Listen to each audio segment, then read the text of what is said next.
National treasure. 68% of the UK believe the institution is good for the country. Oh, it's fantastic! When there is a royal event and people flock just to catch a glimpse, there's a little bit of magic in that, isn't there? About 3,500 engagements a year. It seems like people are getting a good bang for their buck.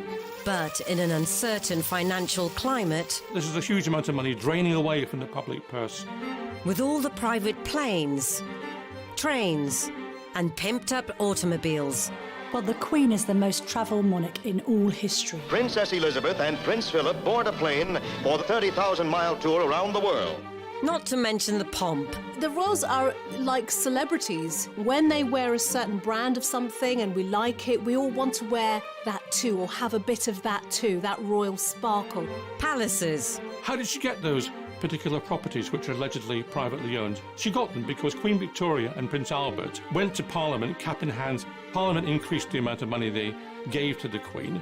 What she did was use that extra money to buy Sandringham and Balmoral, which therefore ought to belong to the state. And pageantry that comes with the territory. One of the things about Elizabeth that I've never seen contradicted is the sense that she puts duty first, almost to an insane degree. Are they truly worth it? It's a bad deal in terms of value for money, and the taxpayer getting ripped off.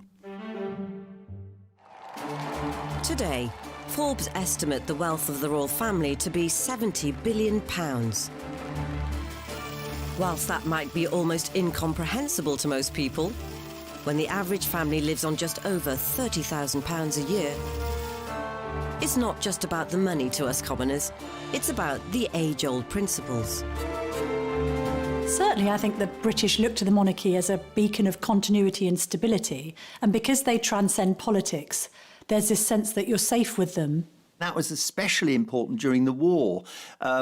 Famously, the Queen Mother, when told by her courtiers and the government, look, you must leave the country, she said, the King won't leave London, and so we're not leaving London. And many people have said that gave the royal family at least a century of credit with the British public. The sense of security the royal family brought the nation was symbolised by a show of splendour at Queen Elizabeth's coronation. It was sprinkling some, royal fairy dust on the nation, made everyone happy. So it probably justified paying a bit more money on it in order to make everyone much happier. I was a kid, I saw the coronation, and what really came off at the time of coronation was sweets. Which pleased everybody, sweets and biscuits.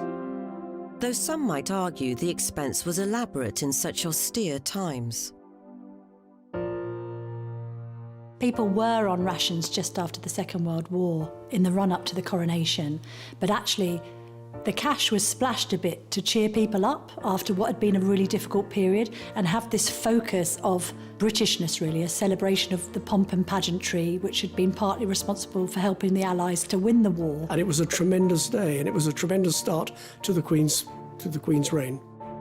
And the way to maintain the monarch's new momentum was to get immersed among the masses. Walkabouts were nothing new. King George V, Queen Mary, did walkabouts during their reign. But for the Queen, it was a novel idea. It was something new. It was something that it brought her closer to the people. It brought the people closer to her. Throughout her life as the figurehead of the royal brand, the Queen has notched up over 20,000 engagements during her reign, providing morale boosts to workforces and the public at large.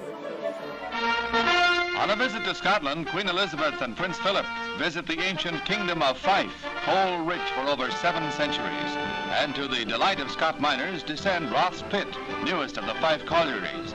It's the first time the Queen has ever gone down into a mine. A novel and entertaining experience for all concerned. Elizabeth's white coveralls remain almost spotless, testimony to the modernity of the Roth's mine. She knows that there may be occasions when People see her for one time in their life and talk about it for years afterwards. So she wants to make that memorable. She has made it her mission to be so and has encouraged other members of the royal family to be as transparent and obvious as she has been, so that people feel that they're getting their money's worth and that they're getting to see the royals in action. She is that one constant figure. And I think when you see someone embedded in the culture, you actually get used to them, that they're a trust figure, they're part of the furniture. She's kept abreast with social, economic and political matters in weekly audiences with 14 prime ministers, and ensured the UK remained in close contact with hundreds of heads of state. De Gaulle's visit is a major public event as well, a high ceremonial occasion.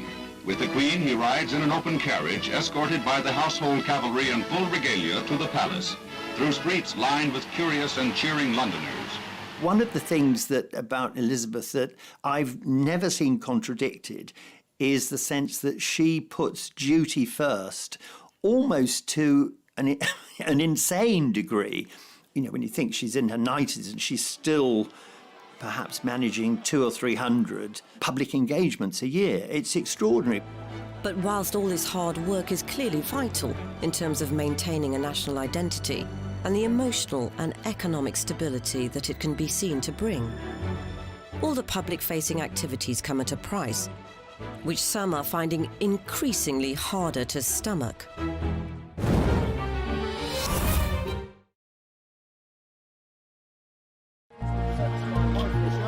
The question of whether the royals are worth it is certainly nothing new, and so throughout her lengthy reign, the Queen has ensured her family are always seen to do their bit for society.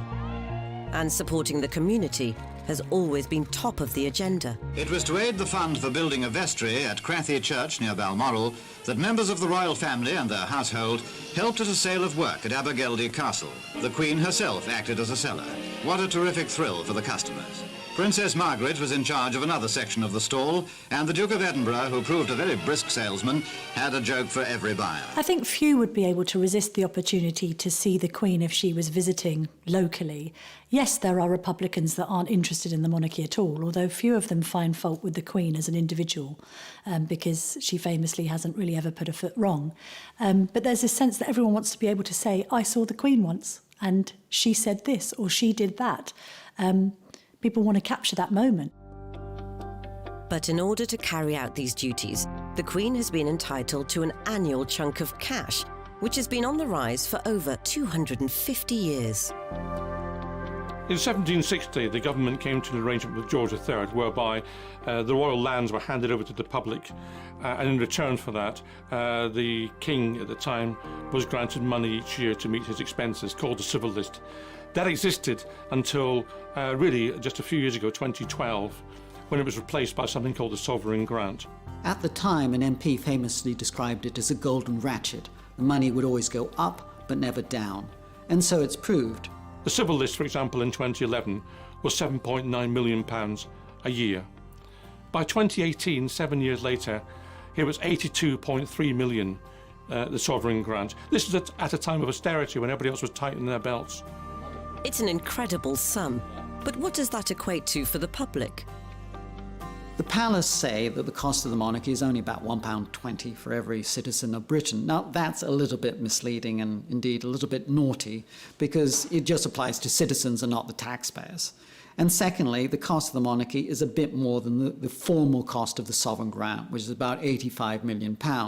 When you include all the hidden costs, and particularly security, which could add up another £100 million, the real cost is more like £300 million.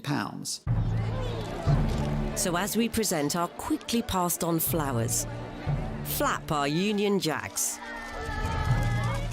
and burst out all the other paraphernalia, there's lots of costs churning away in the background, which the sovereign grant covers. It includes not only salaries for around about 300 people, private secretaries, craftspeople, groomsmen in the Royal Mews to run hospitality. There are garden parties, there are receptions. There are a whole host of things. There are getting the Queen around about the country to do her job. So it's money well spent. However, there's another sizable expense on the balance sheet. So originally the sovereign grant was in the region of £40 million a year. It's more than doubled because they've included the cost of refurbishing Buckingham Palace, which the royal household allowed to fall into rack and ruin over the last 60 years. That will continue to go up. It's likely to hit £100 million over the next few years. But those aren't the only renovations which have caused a Republican backlash. After the fire at Windsor, the government suggested the public should pay for Windsor Castle to be rebuilt and refurbished. And there was an outcry, and in the end, the money had to come from the Queen via entrance fees to Buckingham Palace. But when it came to refurbishing Buckingham Palace, £359 million, the taxpayer pays all of that. So about 10-15% of the grant really is earmarked to going for that refurbishment. At that percentage, it will be around a decade before all the work is done. So in the coming years, the Queen must delegate both cash and royal responsibilities carefully among the rest of the family. I'm not sure whether the public has a complete appreciation for the fact that the royals carry out 3,500 engagements a year, answer 1,000 letters, have dozens of audiences with leading figures from around the world. It seems like people are getting a good bang for their buck. Technically, the hardest working royal is Prince Charles, because when the engagements are all clocked up at the end of the year, he pretty much always appears to have carried out the most. The man is a workaholic. He believes in what he's doing. He works incredibly hard. But is Charles's coverage of the country as widespread as the quantity suggests? The public, for example, has mapped all the visits that Prince Charles did in 1 year, and they're all very much focused or clustered around London, around Highgrove in Gloucestershire, and around Balmoral in Scotland. So he doesn't go very far to do these things. It's very much about making sure that he remains in the limelight and that they project some sense of purpose. Charles could be criticised for doing too much. You know, he has been criticised for having too many fingers and too many pies.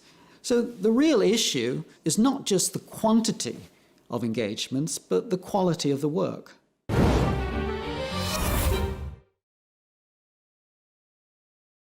So, are the rest of the firm pulling their weight and adding value to society? Princess Anne is always regarded as a legendary royal trooper because she very much likes to pack the engagements in. And indeed, it's not unheard of for Princess Anne to do 7, 8 or 9 engagements in one day. An impressive stat, yes. But is it perhaps overexposure? People like Princess Anne do diligently go about their business, add value to the charities they support, do so in a conscientious and low-key way. The fact of the matter is, however, that the majority of functions are carried out by those who are quite elderly in the royal family. We don't see the same numbers for the junior royals, including Prince William, who carries out barely 200 functions a year. And there will always be debate as to how large a team the Queen can justify. There are currently 16 members of the royal family who are considered working royals, like Princess Alexandra. Who is Princess Alice, for example? Has anyone heard of her? You know, what does Princess Michael of Kent do these days? You know, why do we need these people? In the past, those titles would have meant something even if you didn't recognise them. I think these days, not recognising them would cause most people to think, well, why are we still paying for them? This isn't just a Republican viewpoint. After the Queen goes, Charles says he wants to slim down royal family, which is him and Camilla, Kate and William, and their children with the rest of the royals off the payroll. But for those that still live off the sovereign grant and the general financial security that brings, just to recap, 86 million quid at the last count. They're expected to promote the royal brand with dignity, and usually that will involve a stint in the armed forces. The military is a safe option for the royal family. There's no commercial prerogatives. You're kept out of the way. It's always been difficult for members of the royal family to go into business, to go into trade, because people always accuse you of cashing in on your name. But when Prince Edward ditched the Marines for work experience with Andrew Lloyd Webber, it was the start of an uneasy journey into an untried industry for the royal family. It's the lowest rung on the learning process of working in theatre, and he will have no status whatsoever. We will not be using him in any PR capacity, purely as an employee to learn the business. Edward's working ambitions were truly uncharted territory. And what he then seemed to think that he could do was to bring the stage to the royal family and put them on the stage. And clearly, as far as he was concerned, let's get rid of all the old cobwebs, let's show how wonderfully entertaining we all are. His plan was to do a charity remake of a knockabout, Assault Course TV. Knockout was an unmitigated disaster. It was one of those things that, like, maybe on paper or in theory seemed like a good idea, and then as soon as it was on screen, it quickly became apparent what a bad idea it was. The broadcast footage is now under embargo, yet body language expert Judy James recalls the impact it had on viewers. It was dreadful for the public because the public wanted to see more of the royal family, and I remember when that was advertised, great, let's see them being funny and everything like that. But when you get what you ask for and it's awful, you know straight away, actually, no, I'd rather have them with their hands behind their back and not speaking too much. Edward's press conference afterwards did little to add merit to the venture. First of all, I have to apologise if I go to sleep in the middle of this. Media were not allowed to watch proceedings live. We had to watch it on television. And it was a cold day, it was in a tent, there were no refreshments. And Edward came in at the end of it and sat at a table, sort of slightly raised, and looked at the assembled crowd of media and said, well, what did you think of it? It's a walkout. Which just about summed it up. I think Edward had set himself up to be a champion in his own right. This was his star of the royal family. His brothers had been heroes, they'd been in the armed forces, etc., but he was going to do it theatrically and do this wonderful show that everybody would love him, and the royal family would say, oh no, Edward, you are now the most famous member of the royal family, and it didn't quite work out like that. I suppose it's difficult being the fourth son of the monarch. You don't really have a role, you have to create one for yourself.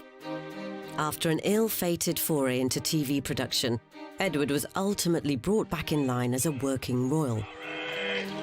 There's this sense you've got to behave properly because you've got to be accountable. You've got to show that you're dutiful above all else, almost to the point sometimes where you've got to sacrifice your private life for duty. And that's a very difficult thing for many people. I mean, the royals are only human after all. It's no easier for them to do that than it would be for any of the rest of us who are not in the spotlight.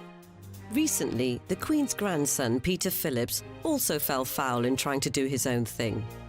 They're entitled to their private people, but what is wrong is when they then invoke the royal name to boost their commercial activities. Peter Phillips was busy selling milk to the Chinese and pretending it all came from Windsor and the royal family drink this every morning and so on. That was an attempt to use his links with the royal family for commercial activities. That's entirely improper. One necessary activity for working royals is to represent the UK abroad. And whilst news reports may focus on how they sample regional delicacies, don the local dress, and generally embrace the culture, there's lots of crucial work going on off camera. Ever since before she ascended the throne, the Queen has been instilling royal values all over the world. Well, the Queen is the most travelled monarch in all history, and because she is the head of the Commonwealth as well as head of state in the UK, she needs to travel to Commonwealth countries to make sure that those countries appreciate the fact that they're seeing their Queen in the flesh. The royal family are our secret weapon in selling the UK abroad. Various governments abroad in foreign countries are more likely to take note of the United Kingdom if there's a member of the royal family on their doorstep rather than some dishevelled politician. They can see politicians anytime. They can't see the royal family at any time. It's absolutely right, of course, that the Queen and members of the royal family travel abroad to represent this country. However, some members of the royal family believe that, first of all, they do not have to use commercial airlines, but they must travel by private jet at vast cost to the taxpayer. People perhaps think that this is excessive. I would say the counter-argument to that is you can't expect the Queen necessarily to go on EasyJet. At its peak, the annual travel spend was a whopping 18 million. These days, it's nearer to 3 or 4. But besides flights, how do they spend so much? They always take large teams with them, including hairdressers, including dressers and valets, and of course their whole press team. So this rapidly becomes a very expensive, venture compared, for example, to an ambassador or politician who would cost a fraction of that, because they simply wouldn't get away with taking that kind of team with them. And let's not even get started on the outfits. I mean, the royals don't do capsule wardrobes. The Canada leg of this tour, 6,000 kilometres, approximately 50 separate events, and of course 40 outfits. There may be a job in the morning that requires trousers, an afternoon job that requires a floaty summer dress, and in the evening, full white tie attire. This is a world away from a typical family holiday. It's a family holiday multiplied by the hundreds. Whilst it may seem to cost the earth for the royals to travel the globe, it's all about adding deeper value to the union at large. Absolutely, it's a way of maintaining shared history. Also, it gives a morale boost to countries to see royalty there. It also serves to keep ideas of republicanism at bay. Australia's flirted with the idea of republicanism, Canada's flirted with the idea of it, and it's no surprise, perhaps, that both of those countries have recently been visited by high-profile royals, including the Duke and Duchess of Cambridge and their children. They made it real. They brought the monarchy to the people. With such strong international relations to withhold, it's been integral for the Queen to ensure her representatives maintain her good name. But financial controversies in the recent past have seen the notion of royal entitlements come under fire.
In examining the costs around the royal family, global travel expenses invariably enter the debate. The prince doesn't pay for his trips to exotic places, but then he couldn't afford to. He hasn't been well off by royal standards, but today it gets better. He'll have a full £20,000 a year from the Queen's civil list for a start.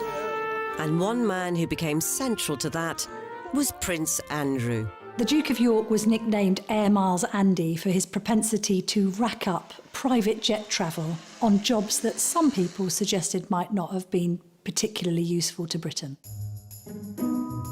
I asked a parliamentary question after one particularly excessive year of travel by Prince Andrew as to what particular trade deals he had managed to put together in his role as trade envoy. The government couldn't name one.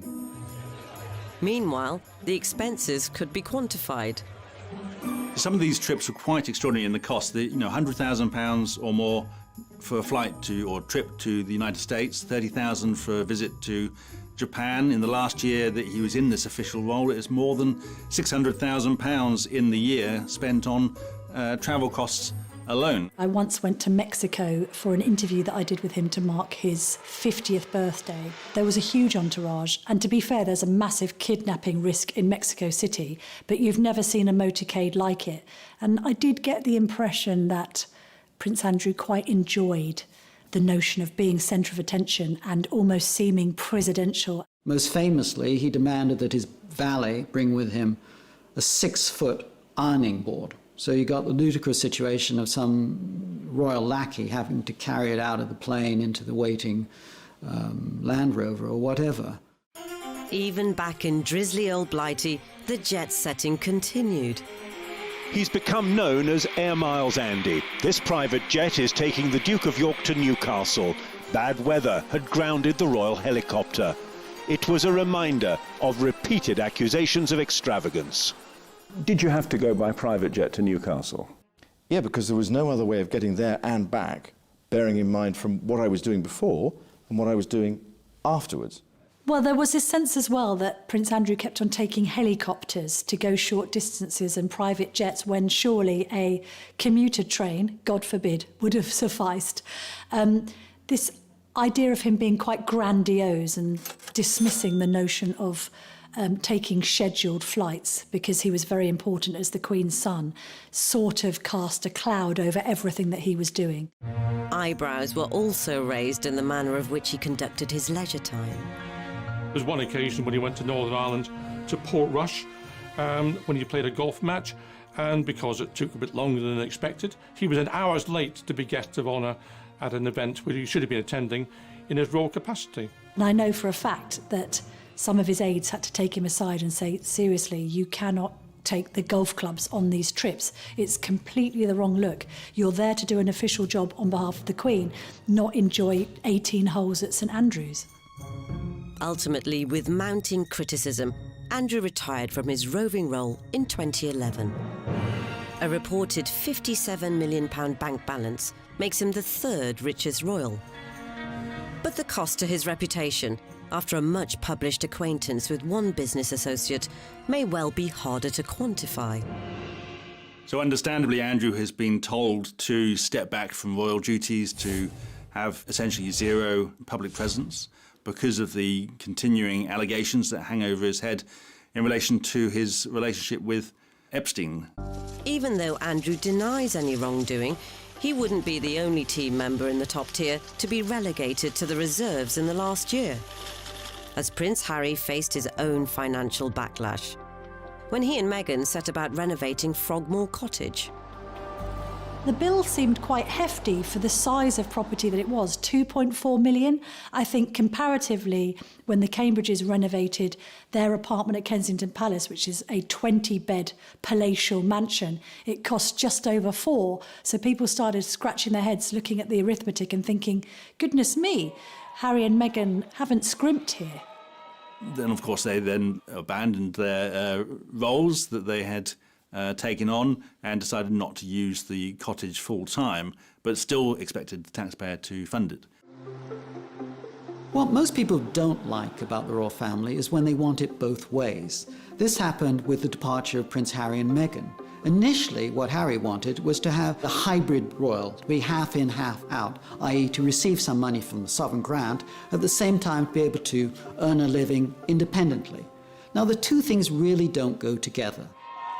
I think that most people in this country, your ordinary hard-working families up and down the UK, would think that having £30 million in the bank makes you financially independent. So the whole thing was a farce.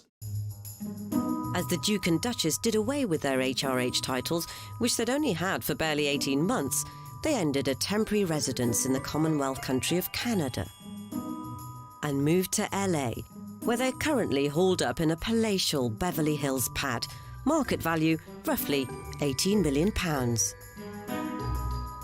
So what of Harry and Meghan's earning potential stateside? They'll be able to command 6-7-figure fees for making keynote speeches, for being directors of various companies, for writing their own books if they wish. So I wouldn't worry about Meghan and Harry making a few bob. In fact, they've just signed a multi-year deal with streaming channel Netflix for reportedly £112 million. But even these eye-watering sums is small change compared to the biggest royal earners, as the Queen and Prince Charles control most of the family fortune. The Duchy of Lancaster is the Queen's ancestral estate. It's really a portfolio of land, mainly in Lancashire and Yorkshire. But the thing is, in recent years, the profits from that land have really gone up enormously. In 1760, when most of the Crown lands were handed over to the government in return for the civil list being created for George III, the Duchy of Lancaster was somehow overlooked. It was only worth £16 a year in those days. Now it's worth £533 million a year and produces an income stream for the Queen for her private use. Yet only 2 royal properties are personally owned by the Queen. First, the sprawling £115 million Scottish getaway, Balmoral. The Queen famously spends about 2 months of the year up in Balmoral, and other members of the family like to go to their country estates. So it's a very difficult thing to keep a balancing act between, on the one hand, connecting with the mass of the population, which is their role, and at the same time having a degree of privacy, which keeps them sane. Second, Sandringham, a relative steal at around £50 million. How did she get those particular properties which are allegedly privately owned? She got them because Queen Victoria and Prince Albert, back in the 19th century, went to Parliament, cap in hand, said they hadn't enough money to make ends meet to meet their official expenses. Parliament increased the amount of money they gave to the Queen. She didn't need it at all. What she did was use that extra money to buy Sandringham and Balmoral, which therefore ought to belong to the state. The Queen's personal fortune is an estimated £350 million, which may even be exceeded by Prince Charles's own bulging piggy bank, thanks to his estate, the Duchy of Cornwall.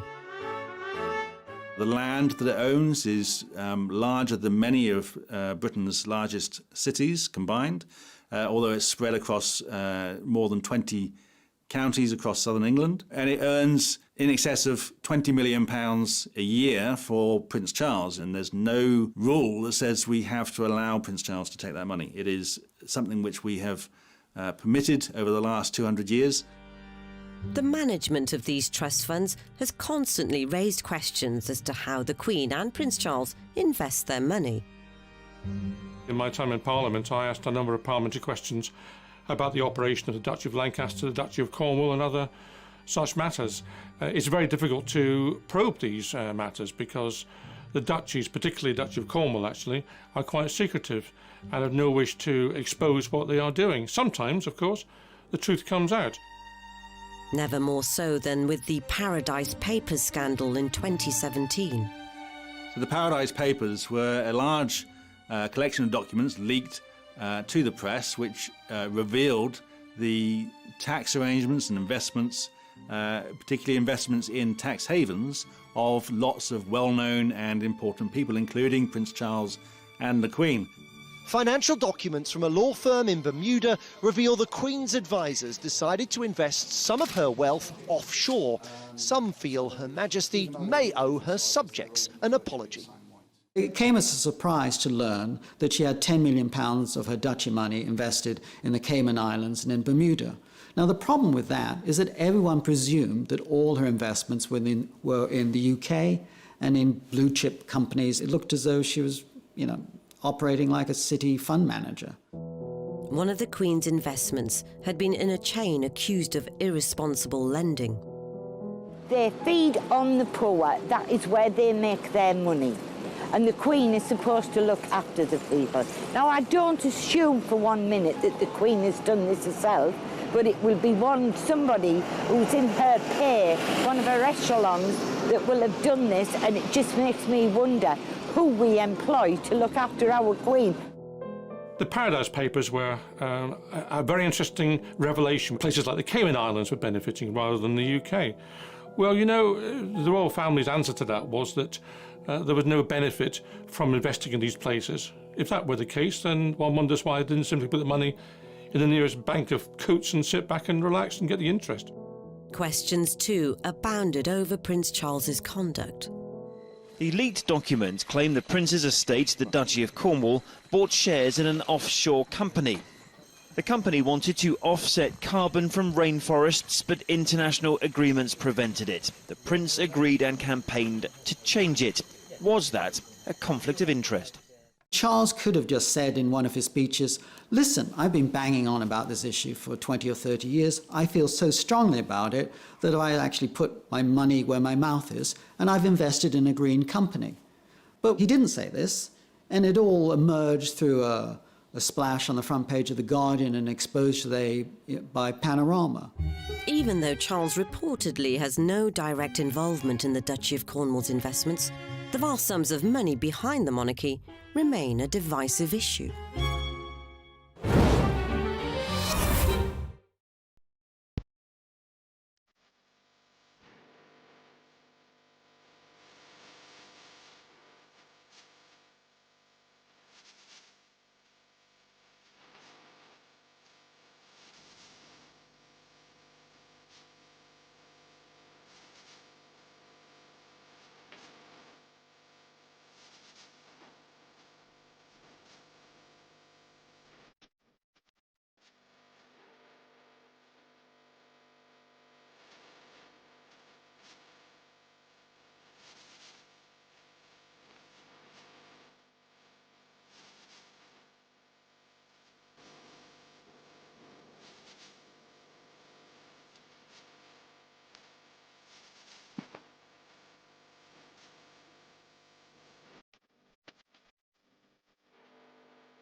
Queen Elizabeth II has reigned for over 65 years, with each significant milestone marked with increasing pomp and circumstance. Even the Silver Jubilee in 1977 was a show of wealth beyond comprehension. Monarchists would argue lavish occasions like this are more than recompensed by the Crown Estate. The Crown Estate is valued at around £14 billion, making a profit of around £340 million a year, which goes to the government. It's yet another collection of land and property, including the Queen's preferred schmoozing hub, Windsor Castle. The welcoming head of state was Queen Elizabeth II, as she, President Reagan, Mrs. Reagan, and Prince Philip looked on from the reviewing platform. The Grenadier Guards helped establish once again that no one is better at pomp and ceremony than the British. But there's also other more surprising portfolio particulars, such as Ascot Racecourse and the entirety of Regent Street. And it's not just inland income being generated. The Crown Estate owns all of the seabed, or most of the seabed around the UK, out to as far as 12 nautical miles. So that's an enormous amount of undersea real estate.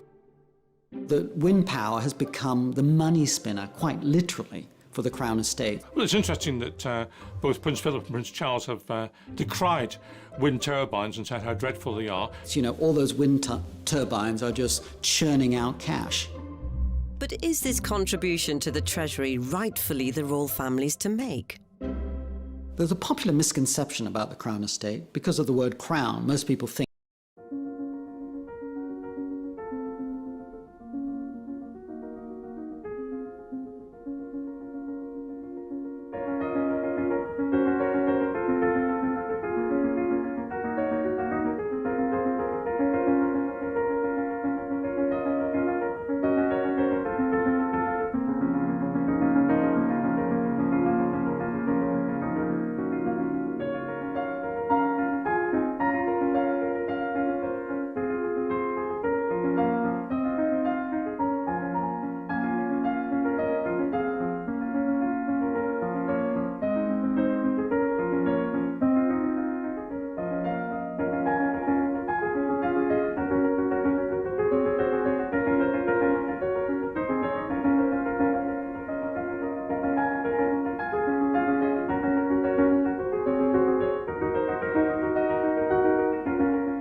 question. It's like, how could you do that? Which shows the power of the royal family entrenched in the British psyche at the moment. We're told that the royal family is a major asset to this country in terms of the economy. No doubt they bring in some tourism, and no doubt there is a genuine value to some visits carried out by the royal family to overseas destinations and some events hosted at Buckingham Palace. But as to what that is in economic terms, it's almost impossible to quantify. What we do know, with rather more certainty, is how much they cost us. And what we know is that runs into hundreds of millions of pounds each year, and that's a multiplicity of times more than any other royal family in Europe. Do we get value for money? Yes, I believe we do. And I think when people sit down and analyse what they get in return, they will think, yeah, we do pretty well. So in trying to explain whether or not the royal family are worth it, we shouldn't expect the answer to be based on such a simple thing as reason.